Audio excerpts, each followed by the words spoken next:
All right, good morning. Thank you so much for being here. Welcome to the Hennepin-University Partnership webinar series. Today's webinar is titled The Fear Not: How Media, Culture, and Risk Perception Influence Disparity, and is presented by Ruth DeFoster and Natashia Swalve. My name is Amy Delahanty. I'm the director of the Hennepin-University Partnership. HUP is a collaboration between Minnesota's most populous county and its only land-grant university. Here at HUP, we're dedicated to catalyzing and supporting mutually beneficial relationships. The partnership has led to over 500 joint projects combining academic research and local expertise to inform policy and practice for the benefit of Hennepin County residents. The goals of this webinar series are to offer information exchange and showcase research. While this webinar is designed primarily for our Hennepin County partners and audience in mind, it's also open to the public and our university partners. We know people are joining today with different levels of familiarity with the topic, and our presenters will aim to address the subject in a way that is both accessible and informative for everyone. Before we get started, just a few Zoom reminders for our audience. We've got about 60 of you here today. Your video, audio, and chat are not enabled. If you need any support from the HUB team, please use the Q&A functions, or you can chat directly to the host and panelists that you see here on the screen. If you'd like to ask a question, you can do so at any time and submit that through the Q&A function. We'll monitor questions throughout the presentation and save about 15 to 20 minutes at the end to address those. Also, this webinar is being recorded. Please look for an email from hup@umn.edu with a survey and a link to the recorded webinar video tomorrow. And finally, we are so glad to welcome and introduce our presenters today. Ruth DeFoster is an assistant professor at the University of Minnesota Hubbard School of Journalism and Mass Communication, where her research focuses on media coverage of crime, mass shootings, terrorism, and identity. She is also the author of the book Terrorizing the Masses: Identity, Mass Shootings, and the Media Construction of Terror. Natashia Swalve is a neuroscientist and assistant professor at Grand Valley State University, whose primary research area is on the preclinical models of drug addiction. The two have collaborated on multiple projects together involving intersecting research between media consumption and psychology, which has been published through the University of Minnesota. Now I will turn it over to them for the presentation. Thank you very much. We are delighted to be here and to talk to you today. And we'd love to just share a little bit about the book. So this project was a really long time in the making. My co-author Tasha and I have worked together for over a decade, and we have co-authored several research projects, which you see here at the intersection of our two fields. Of course, I'm a journalist and journalism professor. Tasha's a neuroscientist who focuses on drug addiction. And we found that there actually was a surprising amount of overlap in the Venn diagrams between our two fields. And our very first project actually took shape when we were in graduate school. You can see on the very right-hand side here the paper that turned into. We became fascinated by wall-to-wall media coverage of a very famous act of public violence. And I'm just curious, actually, I'll open it up to the chat if you want to chat us the answer to this question. Does anyone remember the 2012 Miami zombie attack? And do you remember what it was blamed on? What comes to mind when you hear that term, the Miami zombie attack? So we were watching all this cable news coverage, and it was this really horrifying incident that was an act of public violence in South Florida. And I'll tell you what it was blamed on. You might have come up with this already: bath salts. So we were absolutely fascinated by this full-blown moral panic of the kind that we unpack in this book, how it unfolded in the media over the course of a summer in 2012. And we found ourselves, and we were still in graduate school at the time, we found ourselves asking, like, what is really happening here? You know, how is the media covering this drug that is being touted as something that's really dangerous to young people and to Americans? Well, that question produced the paper that you see here on the right, which was published in the Journal of Contemporary Drug Problems, in which we found, no surprise, that media coverage of this incident focused on all the wrong things. It painted a picture that turned out to be inaccurate. In fact, the gentleman who was at fault in that very famous attack turned out not to have bath salts in his system. So the entire thing was just a complete completely fabricated moral panic based on a speculative comment by a single police commissioner early in the case. So we were really interested in how these stories about public health and risk and danger and fear could blow up into something bigger than they really were. And together, we've studied and written about everything from that 2012 attack to Americans' perceptions of illicit drugs and terrorism. And this book is really just the culmination of all of those years of research because we realized that together we were uniquely qualified to tell this bigger story about fear from our blended intersection of science and media. And we believe that really big problems like fear have to be understood from multiple perspectives, from disciplines. And that's what we tried to do here. We tried to tackle this big problem of fear and to break it down in a really accessible way. And this book is structured to build from the most micro fears, fear in our bodies of things like GMOs and vaccines, to the most macro, unpacking the real dangers that are associated with problems like international terrorism and climate change. So the five key takeaways that we want to talk about today are these. So first, our fears are both hardwired and learned. Second, fears are cyclical throughout human history. Third, shades of gray are needed in an increasingly black and white world. Fourth, the most pressing problems are the most complex, and ironically, they're the hardest to understand. And finally, we believe what we see. So I'm going to hand it over to Tasha for the next point. So, when we talk about fear in general, one of the big things is that fear is kind of this innate human emotion. So, everyone experiences it. There's actually just one person who's never felt fear. SM is like one of the most famous people who's never felt fear. And it's actually problematic to not feel fear. Fear is this thing that is hardwired into us for a good reason. So, fear is that physiological response that we have when we come into contact with things like threats or danger. And again, we want so people who don't feel that get into problematic situations. For example, they're held up at gunpoint and they just laugh in the person's face. So having fear is a beneficial thing. Now, sometimes it can go too much. So that's implicated in things like PTSD, where now you have this kind of trigger that sets off this fear response, even though it doesn't necessarily need to. And we have this natural instinct to fear. And then there are two things that naturally startle us. So, sorry, my dogs might be going. I don't know if you can hear that. So there's two things that naturally startle us. There is this uh, Ruth, the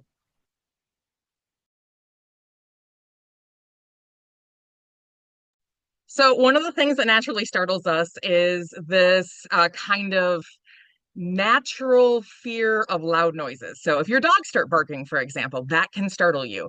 If you have something happen where you drop something, you have that clattering, that is a natural startle response, and that's linked to fear. But then we also are afraid of falling, which is why skydiving is both so fun and also not fun at all. Because we're naturally afraid of that. And everything else in a way is learned. Now, it's not necessarily everything is learned because there's this idea of biological preparedness.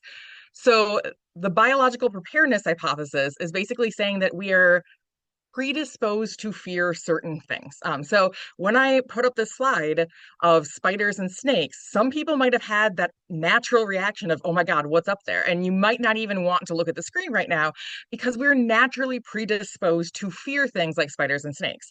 And this makes sense from an evolutionary background. Those could be dangerous, so we are more likely to learn that fear. Can you go to the next slide? So, how we learn it, we are prepared to fear things like snakes and spiders. And then, if we come into contact with something that we're naturally prepared to fear, we can learn that fear more quickly. So, we can fear a snake if it appears in front of us, but we can also fear things that we're not necessarily predisposed to fear. So if you've had a bad experience with dogs, for example, you might then fear a dog because you've learned that that thing is linked to a dangerous situation and you don't want to be in that again. Your brain is naturally doing that. But you can also learn fears from watching other people. And this is where things like social media come into play. And this is what we're going to be focusing on for a lot of the rest of the discussion. We watch other people be afraid of things and we learn to fear that too. Just like we learn to kind of like the the food that our parents like or dislike that food. It's the same thing with fear. We watch someone be afraid of a situation. We learn that our friend is afraid of clowns. We're naturally a little bit more skeptical the next time we see them. And then we start to actually fear that. And that's where these societal fears are coming in. Now I'll pass it back to Ruth to talk about some of the cyclical fear. So the sociologist Stanley Cohen, he coined the term moral panic back in the 1970s. There was a book called Folk Devils and Moral Panics. And this is a term, the moral panic, it refers to just an exaggerated or sensationalized social fear that takes a society by storm. And we talk about a whole lot of these in the book. One of the more interesting ones that we talk about in the introduction is an all-consuming fear of being buried alive in the 19th century. This is something that was absolutely impossible to avoid. It was everywhere. It was in fiction, it was in politics, it was in popular songs at the time, it was in novels. And that faded very quickly as the 20th century came around. But moral panics, particularly that hinge on protecting the safety of children, are particularly common. And we can see that throughout human history and even throughout American history. If we just look from the Salem witch trials of the 1690s, I mean, that was hinged on protecting, the purity of the young girls in that society, to the Satanic Panic of the 1980s, to QAnon today. There are cyclical, unfounded fears of these kind of shadowy cabals that prey on children. That seems to be a recurring human concern for some reason. Another cyclical or really widespread panic that recurs often in history is fear of vaccination.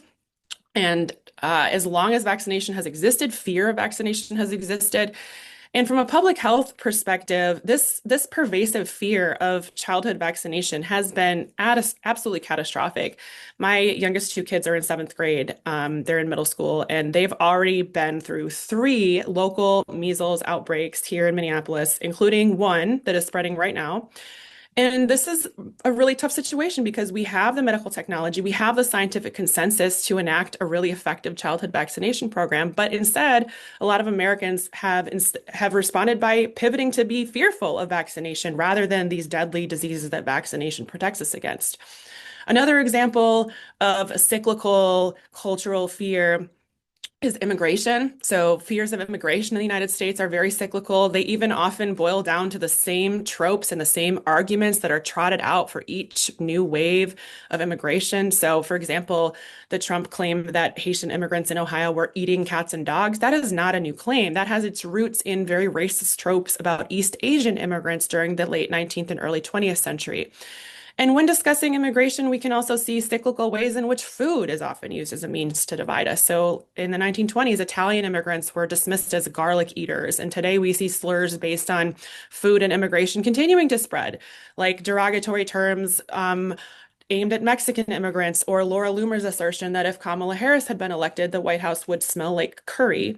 So we still see these fears trotted out again and again. But the most common cyclical fear around immigration is the fear that immigrants bring crime to the United States. And as we talk about in the book, the opposite is true. Immigrants are significantly less likely to commit crimes than natural-born Americans, which makes intuitive sense if you think about the kind of like highly motivated, conscientious person who makes the decision to emigrate to another country. And I'll hand it over to Tasha.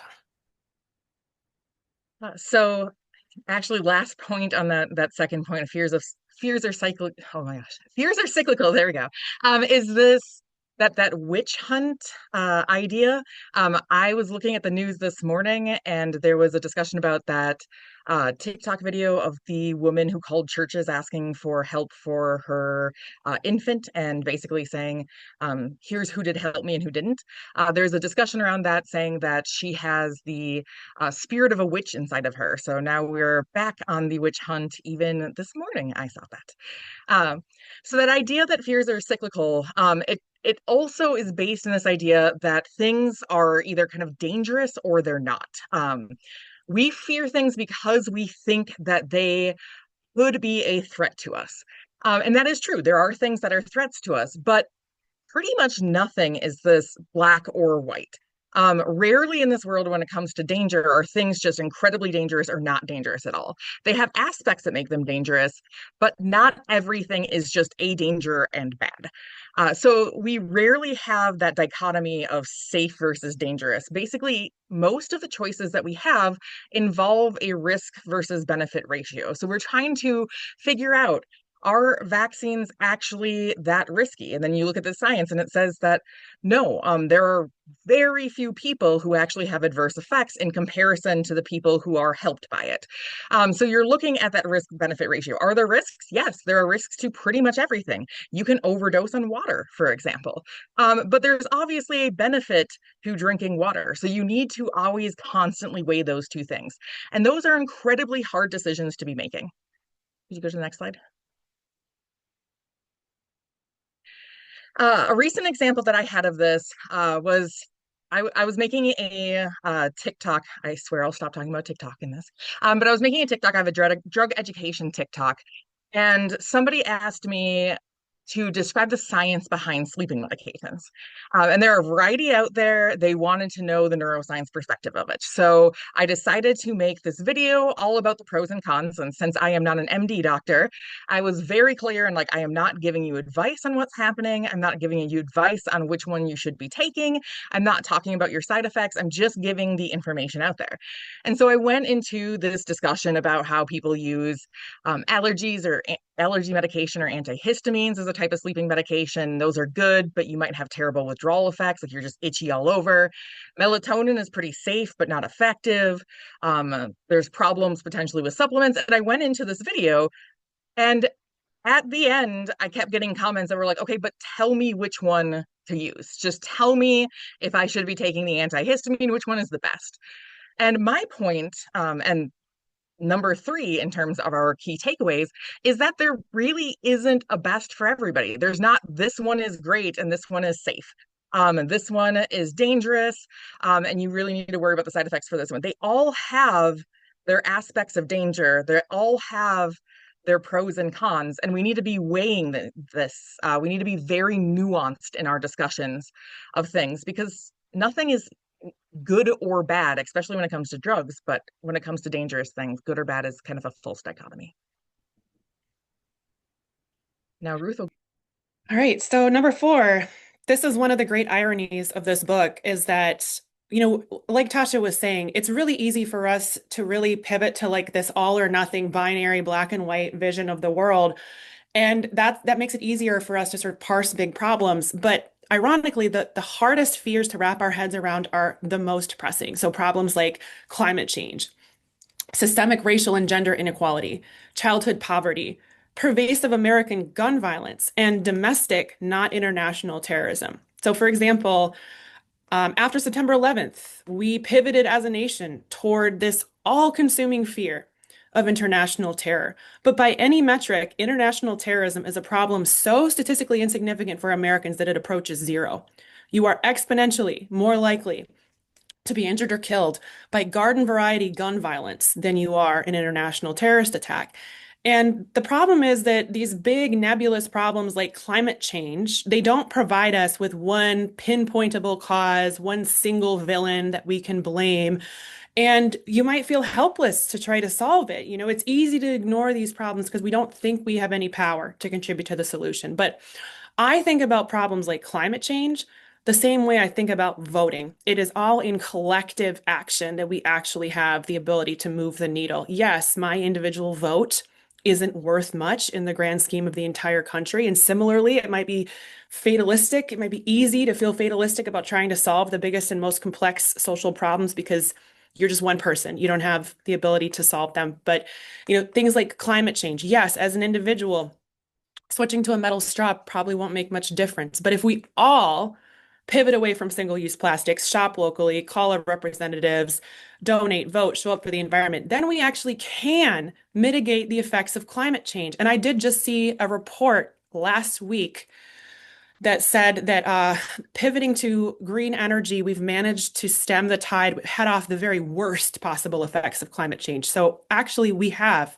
managed to make a difference, even if it is a small difference.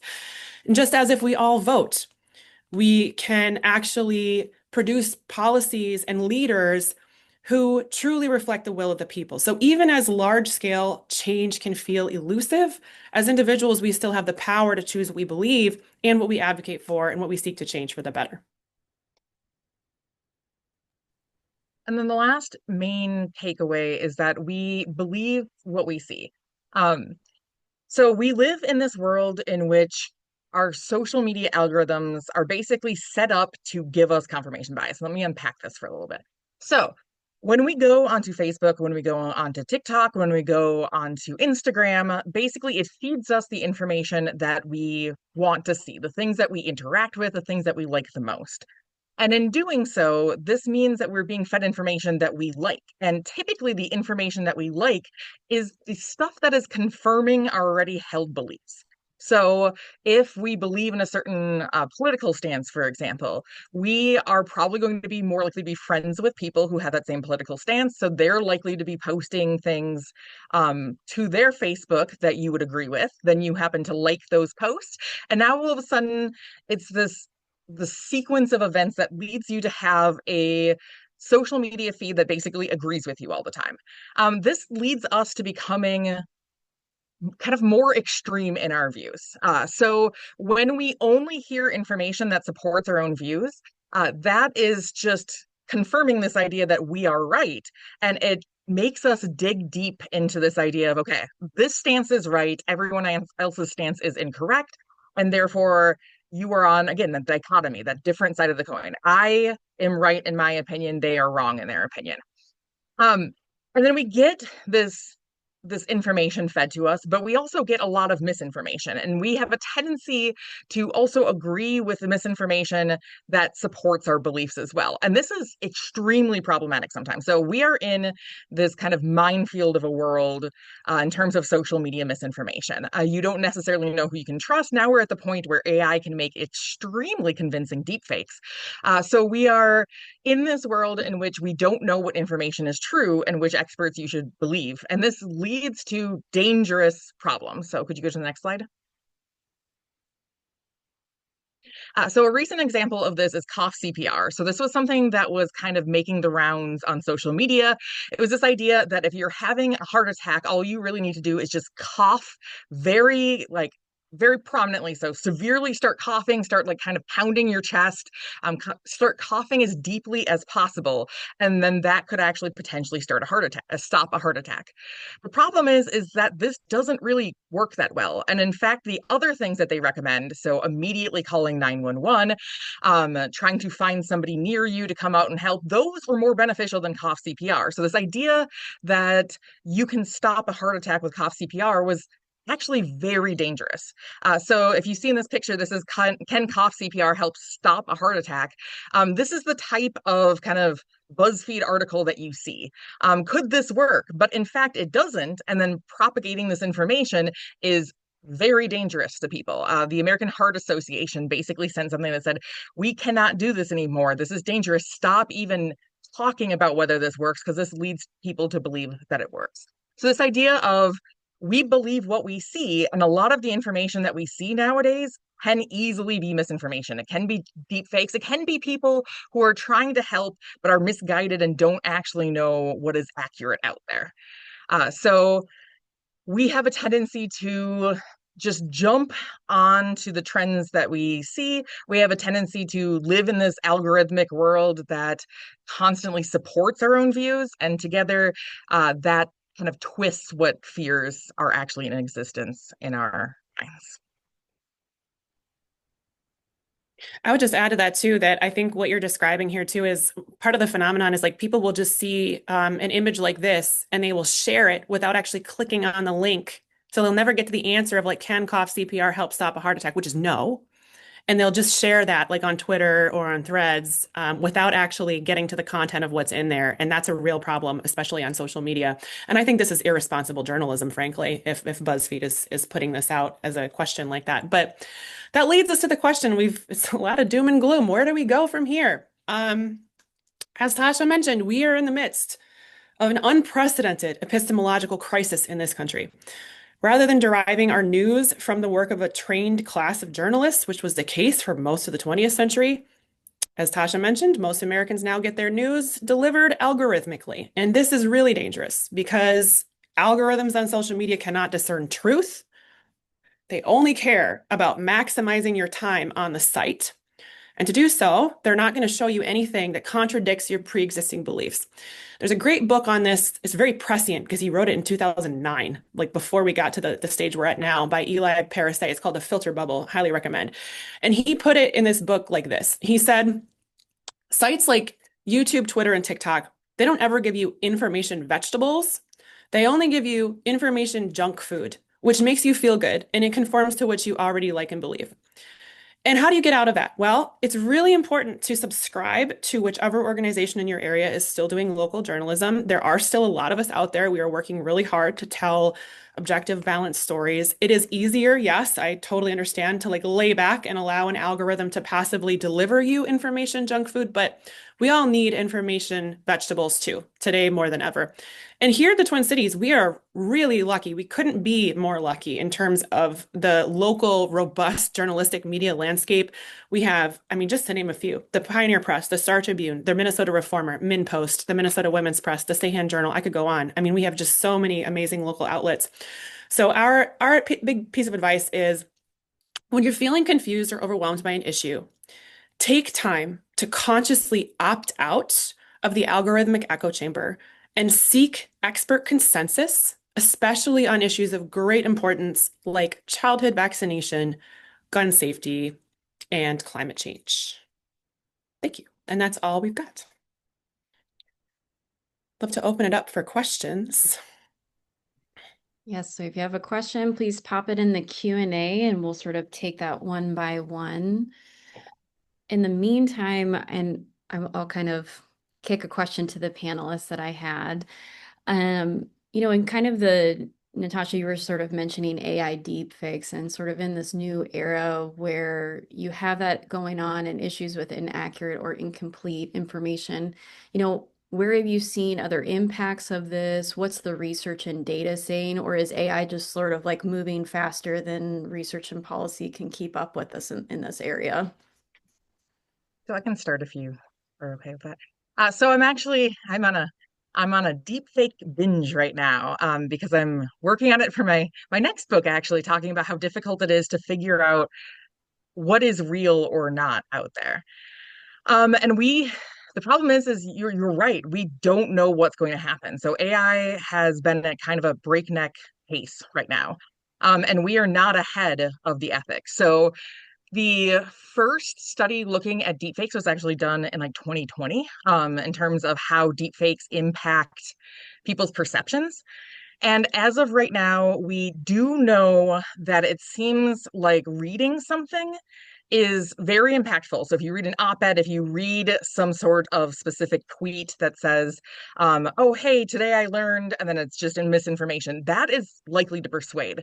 And we know that videos are just as likely, if not slightly more likely to persuade people too.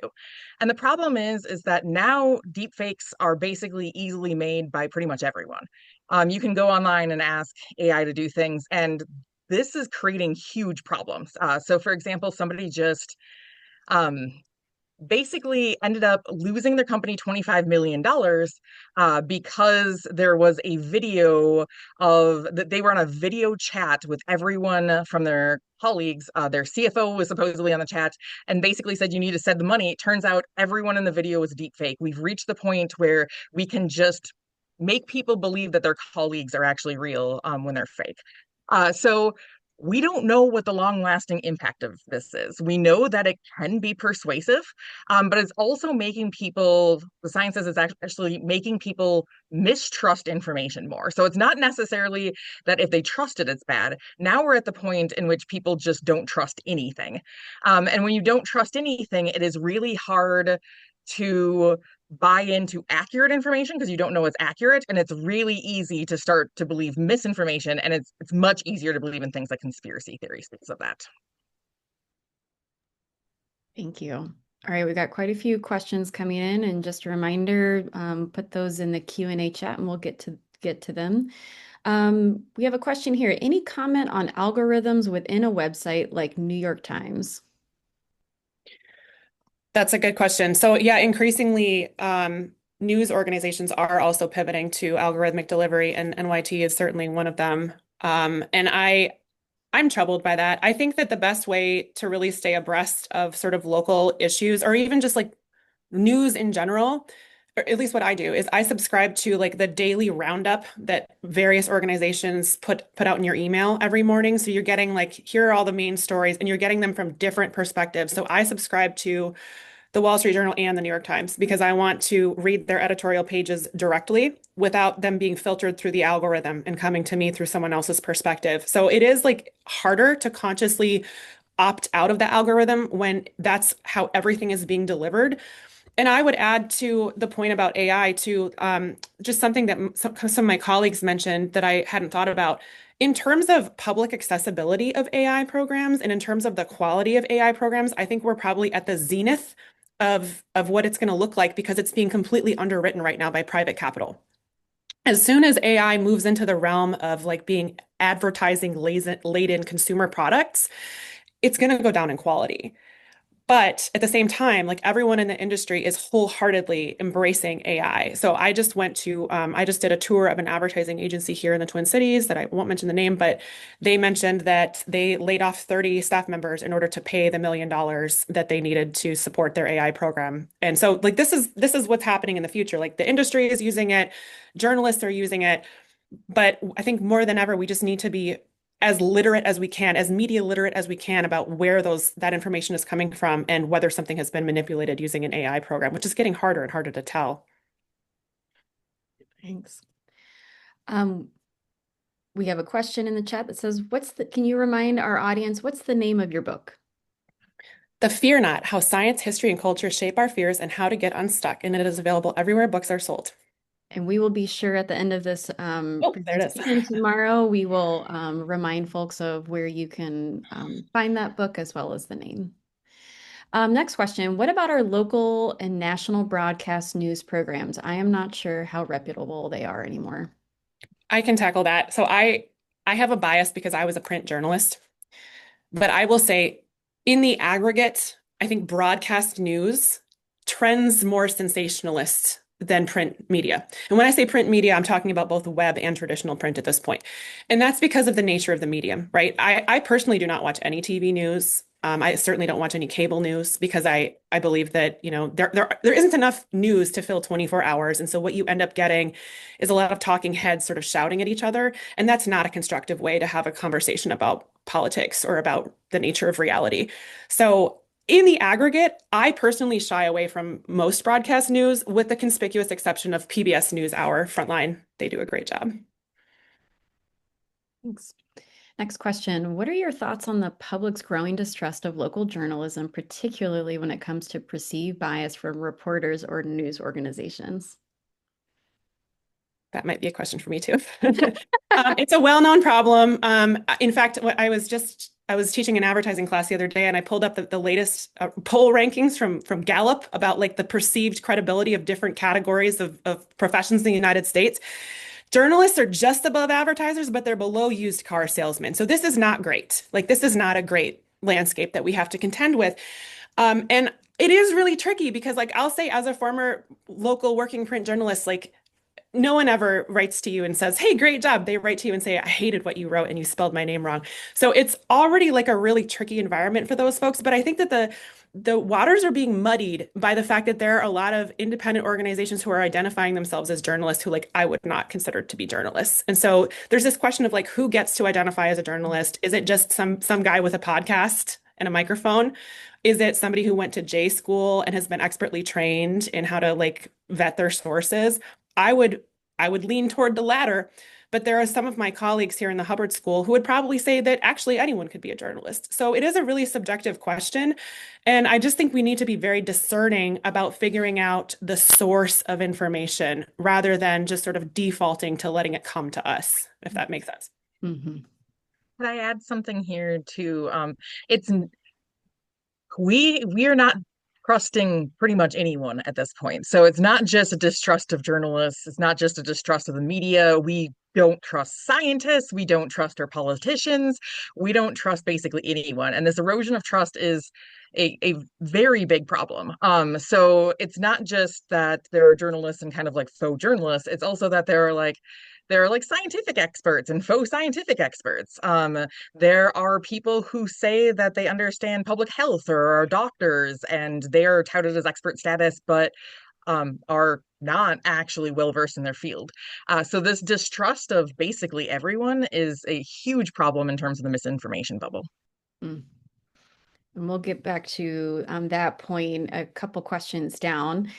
But the next question we have is, do you have any advice when trying to dispel public disinformation, misinformation? So I just have one little thing that I'm doing. So obviously I study, media coverage of gun violence, firearm policy, and it's a huge bummer. Nobody wants to talk about it. What I've done, and I don't know if this is a good idea or not, but what I've done is I've partnered with a bunch of other folks who are in public health, and we have formed an op-ed writing group. So what we're trying to do is we meet every Thursday. We are churning out op-ed after op-ed about gun violence, about the Annunciation shooting, about our American gun policies. We have a surgeon who operated on one of the children who's going to write an op-ed, and we're just flooding local media with these op-eds about the science and the data that we found in our research about gun violence. So like I just wrote something for the Reformer last week. One of our group just published something in Salon. So we're just trying to like make this more accessible, because I think part of the problem with academic research is that it's up here in the ivory tower, and we have all this data on, the dangers of gun violence and the safety of public vaccination and all of that. But oftentimes that's only living in these scholarly peer-reviewed journals. And so the only people who are reading them are other scholars and other people who are in the academy. And so what we're trying to do with this book is to bring that data and that information and to make it easy to read, to make it accessible so that it's not so esoteric. And did you have anything to add to that, Tasha?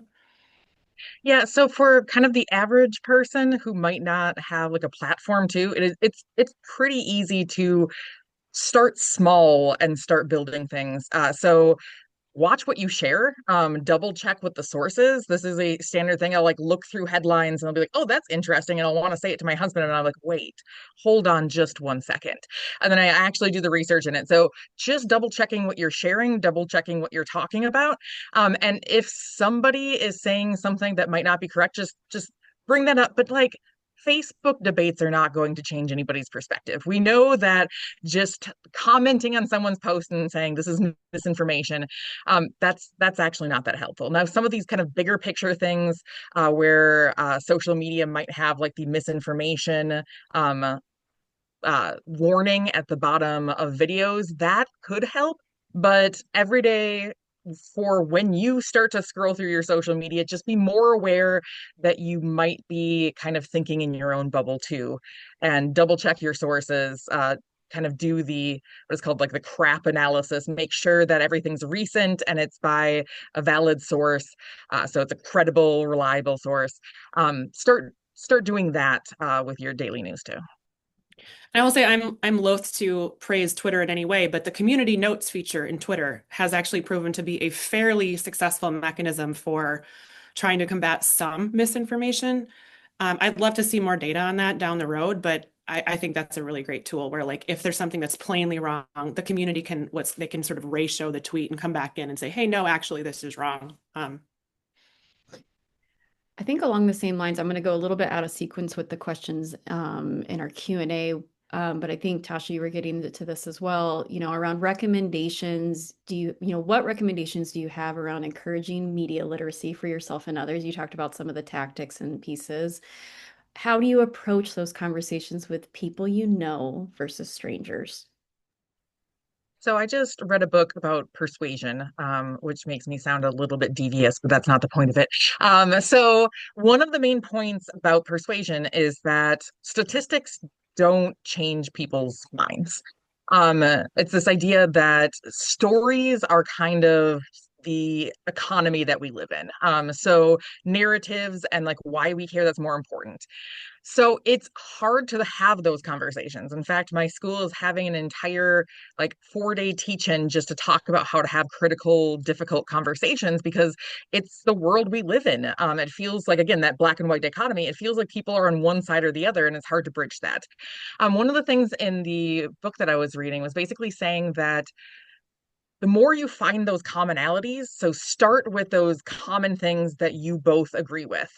We are afraid for our children. We are worried about what the future is going to look like. Start with those fears and start those conversations with, okay, where are we on common ground? And then you can say, okay, where do we disagree? And once you tackle those head on, that can open up that discussion. And so it's not just you're muting that person on social media because you can't handle what they're posting anymore. You start to have those difficult conversations. Yeah, it seems like most of the science seems to suggest that like if you confront somebody who has a deeply held belief with empirical evidence that shows that they're wrong, they will not respond to that. Like Tasha said, it's a long game. It's only in conversation and community that you can sort of start to unpack some mistaken beliefs. And then the other thing that I was going to mention about that is that I always ask my students. So I have a lot of students here at the U. And the way that I try to get them thinking about social media and media literacy around their social media diet, because like all of them are getting most of their news from TikTok, is I ask them this question. I say, TikTok is free, Instagram is free, YouTube is free. What's the product? What are they selling? And they never get this answer right. They always look completely confused. But the answer is your data. You are the product. So any product that you're not paying for, your data is the product. And if you start to approach your social media algorithm understanding that the goal is to keep you clicking and to keep you consuming, as in TikTok shop, that can help you to parse a little bit better, understanding where that information is coming from and what it wants from you. I also play this game with my kids. Like we'll watch TV and I'll mute a commercial and I'll say, what does this commercial want from you? What are they trying to get you to buy or to sell? And that's the same on social media. Social media is selling you something, right? Almost all the time. They're selling you a political ideology, they're selling you consumer products, and in the case of TikTok, they're selling rampant consumerism. Mm. I love the idea of sort of like taking it from you and your life and then also sort of what you do with your kids. And I'm going to ferret that one away. The last question we have in the Q&A, and I would just invite others who are sort of sitting on a question you may have, feel free to continue to pop that in the Q&A section. Any thoughts on how the illiteracy or literacy crisis affects people's ability to navigate the media landscape? Tips on how to improve this going forward?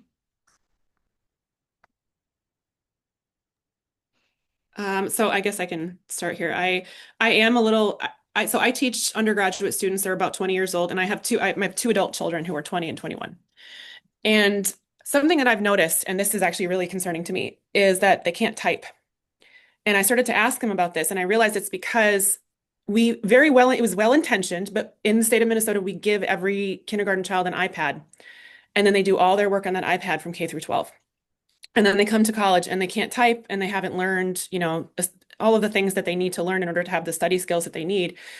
And I was actually asking my kids, I was like, hey, do you guys know how to type? And they're like, no. So there's this, I think we're not really setting our kids up for success by having them do everything in this streamlined iPad, because I think it is really cutting into their ability to have the longer attention span in order to do reading. And so I think like one of the biggest problems with this is devices. There was a great piece from the New York Times called On the Phone Alone, where they actually graphed the age at which Gen Z got their first smartphone and then the percentage of those kids who were struggling with mental health as an adult. And every year that you wait, you're better off. And for the girls who got a smartphone at 6, 80% of them were significantly struggling with their mental health as an adult. So I think having these screens and just totally unchecked access to the internet, I think is probably the biggest barrier for young people in terms of media literacy. And I don't know that I have like a great answer to that, but I think really intentionally being a reader, like being somebody who is curious and seeks out new books is a really good skill to like inculcate in our kids. Tasha, do you have anything to add to that? Well, I think the problem is that a lot of people, well, one of the problems, not the problem. I think one of the problems is is that a lot of people don't want to read. They don't want to put the 10 minutes into an article when they can have a quick tidbit of something. And this is true even in like the video format too. So I was making a video about kratom and I'm like, okay, let me talk about all the pros and cons of this. It needs to be accurate. So it was like a 7-minute video. And it was talking about all of the potential dangers, but all the safety and efficacy. And the number one comment that I got was like, okay, that's a lot of information, but like just tell me what I need to know. And I'm like, I know all of it. All of that stuff is important because that is the only accurate way that you're getting that information. I can't condense it into 3 sentences, and I shouldn't condense it into 3 sentences because it's not a condensable subject. Um, and so part of the problem is that if we live in this short tidbit, you want your 30-second sound bite, you want your too long didn't read, you are not getting at some of those nuances. And that's a problem of people aren't reading in general. People don't have the attention spans like Ruth was talking about. It's kind of all tied up together. And I would add to that that the AI overview being added to everything is doing us no favors. Every new product that I open up, it's like, hey, would you like me to summarize this 2-paragraph email for you? No, I'd like to read it. I'd like to read the email. I don't need a summary. So I'm also concerned about the way that AI tools are being used to further undermine our attention spans by just giving us what Tasha said, that little snippet instead of the deeper nuance. I mean, the number of times I see people like not Googling and then not even scrolling past the AI overview to go to the original source that it's drawn from. It's really concerning to me. And the AI overview is not correct, and people need to be aware of that too. So, Wrong. for example, with my drug education, most of the drug information is censored. So it'll just say if I search DMT, for example, the AI just basically says this is a controlled substance, and that's all they get you about that. So the reliance on AI is a bit worrisome. Not a bit worrisome. Well, I'll just give people just a couple more beats to add in any final questions. And in lieu of that, my final question for you all is, many of our audience members work in local government, Hennepin County, in sort of a variety of public-facing roles. You all have provided some really important and insightful research and input. And I just want to invite if there's any additional feedback on what they can do, public servants and policymakers, to avoid unintentionally reinforcing sort of these fear-based narratives, misinformation, etc. So my advice is to, like I've mentioned, look into everything. Try to figure out who is the source of that information and are they a valid source. And then, like Ruth was mentioning, think about who the product is there as well. Um, but also, I think an incredibly important thing is his ability to admit, like, I don't know. We have a tendency to want to have a perspective on every subject. And I, for example, I've been working with Ruth, and in terms of the media side of things, I don't like to answer those questions because that's not my expertise. And so it feels like since I'm an expert, I should be an expert on everything.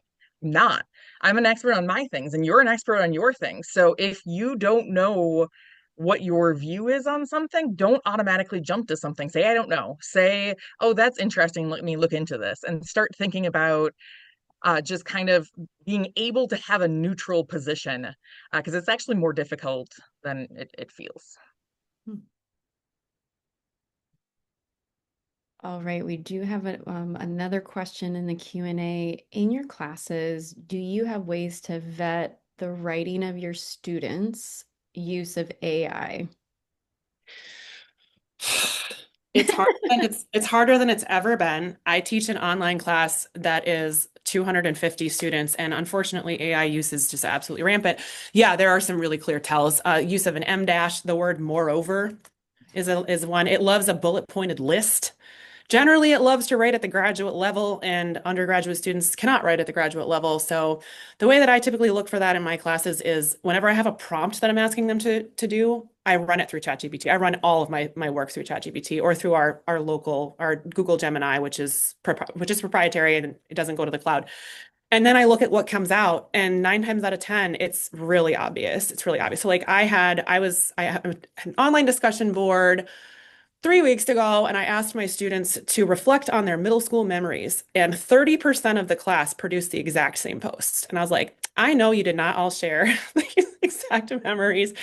So yeah, this is an epistemological crisis, not just for folks who are working, but for undergraduates too, because I think the temptation there is just to really to use these shortcuts if they're short on time.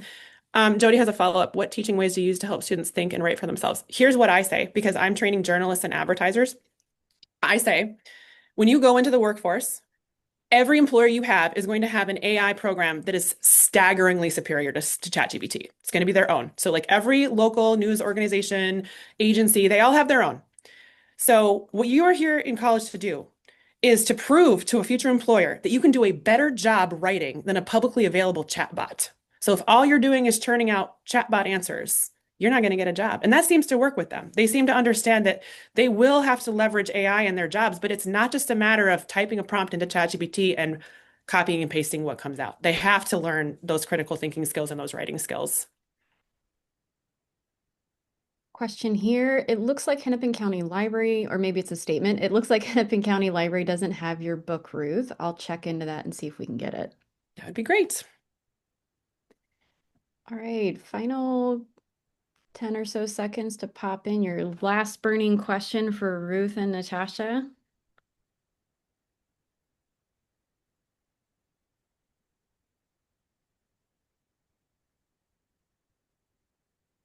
Okay. Well, Natasha, Ruth, thank you so, so, so much for imparting your wisdom and your expertise here with our audience. I want to say on behalf of the Hennepin University Partnership, thank you so much. And for our webinar attendees for carving out the time. We would love your feedback. I have popped our webinar survey in the chat, so you can click on that. I will also follow up with a link to the recorded webinar as well as the survey. And if Ruth and Natasha, if you have sort of like favorite booksellers that are selling the book, that would be really wonderful. And we'll compile that into an email. Thank you. Thank you. Thank you all.